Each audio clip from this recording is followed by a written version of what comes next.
Hey everyone, welcome back. Yesterday we saw negotiations around raising the US debt ceiling collapse, and quite frankly I wasn't that surprised to see it happen. I know we had some very encouraging words at the middle of the week, but to be quite honest, I was fairly skeptical that it would actually lead to anything, and it turns out I was right. And there were two main reasons that I thought that these negotiations wouldn't go anywhere. Number one, there are several parties that are actively negotiating in bad faith. And number two, even if they were negotiating in good faith, I don't honestly believe that there is any negotiated solution that would actually acceptably satisfy the interests of all the parties involved. So, which parties are negotiating in bad faith? Well, for starters, the Republican Party. The GOP always says that it really cares about fiscal responsibility, the debt, and the deficit when there's a Democrat in the White House, but we know their true feelings about it because we saw it when they took power in 2017. They controlled the House, the Senate, and Donald Trump was president. Did they rein in spending? No. They increased the deficit with their tax cuts, and they increased spending. And they raised the debt ceiling 3 separate times. Didn't say a word about it. But suddenly now there's a Democrat in the White House again, and suddenly they're all, oh yes, we really care about this issue, and in order to prove that we really care about this issue, we're going to threaten to collapse the global economy over this. So, it's really just a bad faith premise, and I can go more in depth about that if you guys want in a future video, leave me a comment. But moving on from that, even within their negotiations inside the Republican Party, there has been a lot of bad faith acting. Kevin McCarthy, in order to get the bill that finally did pass through the House, he had to lie to both wings of his caucus. He turned to the moderates and said, this will be less draconian when it gets to its final form, this is just a framework, please vote for it. And they said, okay. Turned to the MAGA wing then and said, this will be way more draconian when it's in its final form, this is just a framework, please vote for it. And they did. And then once the bill actually got passed, nobody was happy. Both sides heard it from their constituents, and they went back to Kevin McCarthy and said, what are we going to do here? And, well, that's when they launched into supposed negotiations with the White House. And even when they seemed to be making a little bit of progress, we then had the Freedom Caucus come out and say, oh yeah, we never wanted to negotiate in the first place. If the Senate doesn't pass exactly the bill that we passed, we won't vote for anything. And yeah, it was kind of obvious they were going to do that anyway, but again, it shows that there's been a lot of bad faith negotiations even within the Republican Party, let alone what Republicans have been doing when they're talking to the Democratic Party. Now, the Democrats aren't operating in entirely good faith either, but in their case it is a little bit more understandable because of the situation they're in. This is, after all, a hostage negotiation, and the Republicans have taken a very valuable hostage in that it is the global economy at stake. And if you've ever spoken with someone who's done hostage negotiations, or even watched a police procedural show where there's an episode that involves hostage negotiating, you know that the person who's doing the negotiation isn't just trying to get the hostage taker to release the hostages.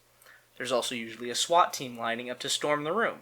There's a sniper in a nearby building trying to line up a shot, and a whole bunch of other contingencies that are being taken to essentially remove the hostage taker from the process so that the interests of the hostage rescuers can go forward and everyone can make it out safely. And this is exactly what the Democrats are doing.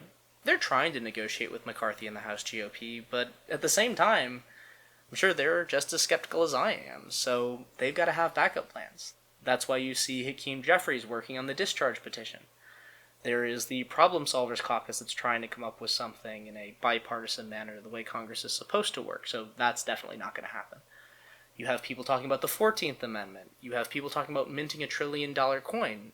And all of these steps that the Democrats are taking aren't meant to help them reach a negotiated solution with the Republicans. They're specifically designed to undercut the Republicans' position and take away any power they had to negotiate. And so, yeah, the Democrats are trying to reach that negotiated solution, but the full faith isn't there because they don't trust the Republicans, and therefore they're setting up a ton of contingencies in case they need to take out the GOP in order to save the global economy. However, even if everybody was negotiating in good faith, I honestly still don't believe that they could actually reach a negotiated agreement. And that's because the interests of the parties involved are just too divergent. On the one hand, you have the Democrats and their progressive base that really doesn't want them to cave to this Republican hostage-taking.